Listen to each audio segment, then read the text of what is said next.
Have you ever had one of those days where your motivation just disappears? You have a solid plan, but actually doing anything productive feels totally impossible.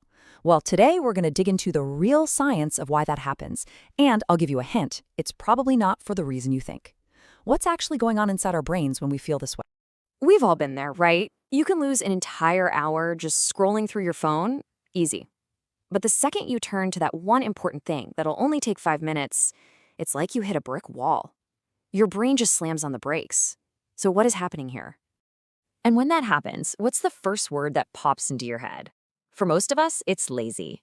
We beat ourselves up, right? We think, I'm just so undisciplined, or I have zero willpower. It immediately becomes this story about a personal failure. But what if that whole story you're telling yourself is just wrong?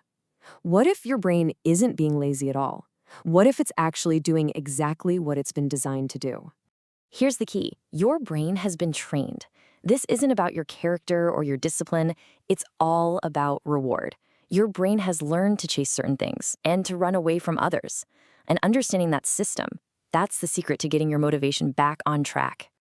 So, to really get this, we've got to talk about the chemical that's running this whole show. Let's talk about your brain's motivation fuel, the dopamine engine. Okay, now this is where we need to bust a huge myth.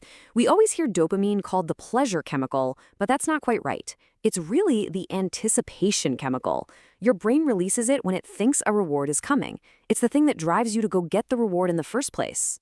And this right here perfectly explains the battle that's happening in your brain all day long. On one side, you've got scrolling, super low effort, and you get an instant, predictable little reward. On the other side, deep work, super high effort. And the reward is way, way off in the future. Your brain, which is basically an energy-saving machine, looks at these two options and makes a very logical choice, doesn't it? Now, this reward system makes us fall into some really specific psychological traps that just completely hijack our motivation. So let's break down the three big ones. Does this sound familiar? You sit down, you're all ready to tackle that big, important project, and suddenly, you're absolutely convinced that the most urgent thing in the world is to clean your keyboard or color code your bookshelf. Yeah, that's not random. That's the first trap in action. Your brain is basically addicted to easy wins. It's always scanning your environment for the quickest, simplest dopamine hit it can possibly find. Reorganizing your desk gives you that little burst of, I did something, right away. That huge project, the reward is just too far off, so your brain chooses the easy win every time. Okay. Here's the next one.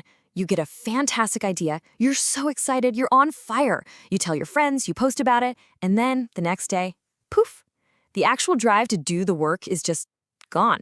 This is trap number 2. See, when you announced your big goal, you got a premature reward. All that social validation, the likes, the "that's amazing" comments, that gave you a dopamine hit. So your brain essentially checked the box. It feels like mission accomplished, and the motivation to go earn the real reward just evaporates.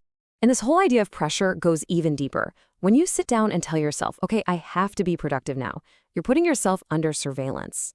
And that pressure absolutely kills the sense of autonomy that motivation needs to thrive. Your brain feels cornered, and its natural instinct is to just avoid the task completely. And now for the third and maybe the most powerful trap of them all, emotional safety. Your brain will actively fight against any task that it has connected to these kinds of negative feelings. This is your brain's self-protection mode kicking in.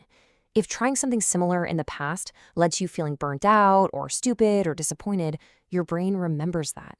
It builds an emotional firewall to protect your self-image, and it whispers, let's not go there again. So you scroll, you clean, you do anything else to avoid that feeling. Okay, so those are the traps. Pretty sneaky, right? But the good news is, once you can see them, you can start working with your brain instead of constantly fighting against it. So let's get into the 3 keys that can unlock your brain's natural motivation. The first key is all about playing a little trick on your dopamine system. Instead of focusing on the giant goal way off in the distance, you shrink the very first step until it feels almost laughably simple. So it's not write the report, it's just open the document. The magic here is that you get a little dopamine hit for starting, and that tiny little hit is often all your brain needs to get the ball rolling. All right, key number 2, you've got to take the pressure off. And the best way to do that is to add a little secrecy. Stop announcing your big plans. Keep your work as a private experiment just for you. This simple language shift from I must do this to, let's just see what happens in the next 10 minutes, removes that threat of failure and taps into your natural curiosity. And this leads us to the most profound key of all, detaching your identity from the outcome. When your self-worth feels like it's on the line, any risk of failure feels like a personal attack. But when you can reframe it, when any outcome, good or bad, is just data, then your brain finally feels emotionally safe enough to explore, to try, and to act without that fear holding it back. So, when you put all of this together, what you get is a massive shift in how we should be thinking about motivation and productivity. Here's the real takeaway. We've all been taught that motivation is about hustle and willpower, about just forcing yourself to push through. But the actual secret isn't to push harder. It's to stop pushing and instead look for the friction, the emotional threats, the reward gaps, and just gently remove it. So these are the 3 big principles for working with your brain. You make the first step tiny, you keep the pressure off by protecting your autonomy, and you remember that what you do doesn't define who you are. And this is maybe the most important thing to remember. That feeling that you've been calling lazy all this time, it was never a character flaw. It was a signal. It was your brain telling you that it was overwhelmed, overpressured, and trying its best to guard you from emotional risk. So I'll leave you with this. The next time that feeling of resistance comes up, instead of judging yourself, just get curious.